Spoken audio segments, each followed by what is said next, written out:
Hi guys, welcome back to my YouTube channel. It's Ronka here, and this is the continuation of my series on navigating Nigerian food in Canada. If you didn't watch the introductory video, go watch it. I've lived here for 17 years and this is just me sharing about my experiences on everything food, on everything keeping or sticking to my Nigerian diet here in this cold country. Anyways, today I'm going to be talking about buying meat.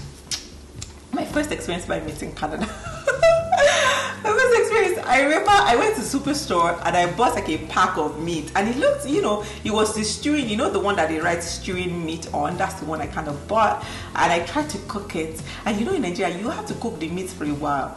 This one, the thing was soft. I was like, what's going on? Did I cook it raw? So I went back and bought more meat. It was the same. So if you go to like a conventional grocery store, the reason why the meat is so soft is because almost all of the meat that is sold in stores is mechanically tenderized, so it's mechanically made soft. So if you're looking for like sturdy meat that you can boil and then roast and then put inside stew, it is not from Superstore or conventional grocery stores that you will find that kind of meat, because they just don't sell that kind of meat. So whether you're buying the meat from Costco, you're buying it from Walmart, you're buying it from Superstore, usually it is mechanically tenderized. But a trick that I have found that really works is knowing the cut of meat that is not usually tenderized. The only cut of meat that I have found that they don't tenderize is shank. So shank is like the leg meat, right? And we really like that because it's darker meat and it's stronger. And the best place to buy shank the best place to buy shank is Walmart. So if you go to Walmart, you actually see they have them in like packs. So they don't have them in the flat trays, they have them in the pack, and then usually is super cost effective. So if you're trying to say make Nigerian stew and you want meat that tastes like meat, then you want to buy shank. So you can either buy that from a place like Walmart. They don't really sell it at Superstore. I haven't really seen shank at Superstore. Actually, you know what, they do, but it's usually frozen. The one that I buy from Walmart is fresh, and the one that I buy from Walmart, they've also taken out the bone, which I like, because the one from Superstore is usually cut on bone and you're paying by weight. So that's a good thing to remember when you're buying meat in Canada. Wherever it is that you go to buy meat, if you go to the Allow store or if you go anywhere else and you're buying meat that is cut on bone, you are paying for the bone and the meat. So you might want to navigate to meat that doesn't have bone when you're buying meat. Anyways, so I would recommend buying shank from a place like Walmart.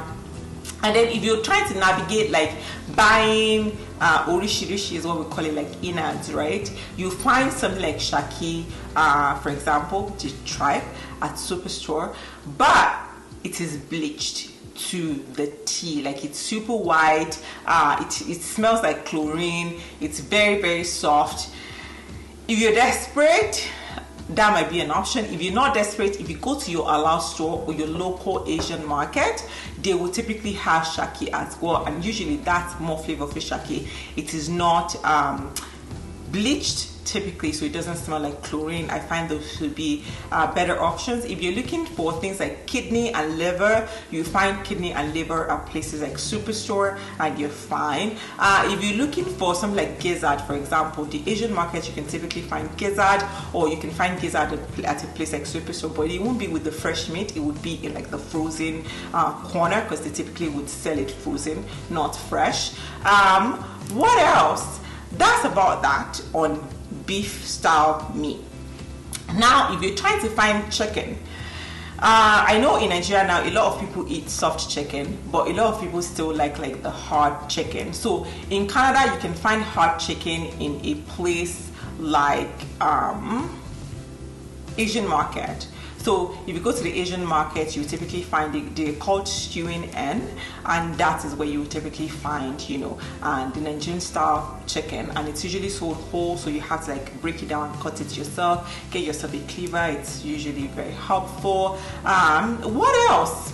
There isn't really anything else. So buying chicken, if you want conventional chicken, you just buy the conventional chicken, which is what you find in places like Superstore and Walmart. If you're looking for beef, like I said, make sure that you're getting the right cut of beef. A good thing that you can also navigate is if you have like a Nigerian group, typically you'll find that people are kind of like people come together to buy things like goat, to buy things like beef, and they share. Usually when you go to the farm, the meat is not tenderized, so you're getting that really tougher cut of meat that we like to use in stew. And then you can also find like an Amish community. So where I live, or when I lived in Saskatoon, there was like an Amish farm where you could drive to on like a weekend and then just buy meat. So it was like going to an abattoir, I think, and you find that the meat is just hanging there, and you say, I want the shoulder, or I want the back, or I want they'll cut it for you, they'll cut it into smaller pieces for you. And you know, that is typically something that is useful, because then you can just put it in your freezer and you're good for the winter month. If you go on, you know, places like Kijiji as well, sometimes you have farmers that are offering. So I typically buy goat from a farmer that I have, and he would kill the goat for me. He will burn it, and then he will cut it into small pieces and just bring it to my house. So if I want to explore options like that, either by asking, you can ask in this comment section just in case anybody is from your neighborhood, or you know, by just asking in like the Nigerian community group that you have, and people will typically let you know if that kind of thing exists where you are. So I hope I've answered some of the questions that you might have around meat. If there's something that I didn't talk about, please leave it in the comment section and I will try as much as possible to answer. Thanks for watching.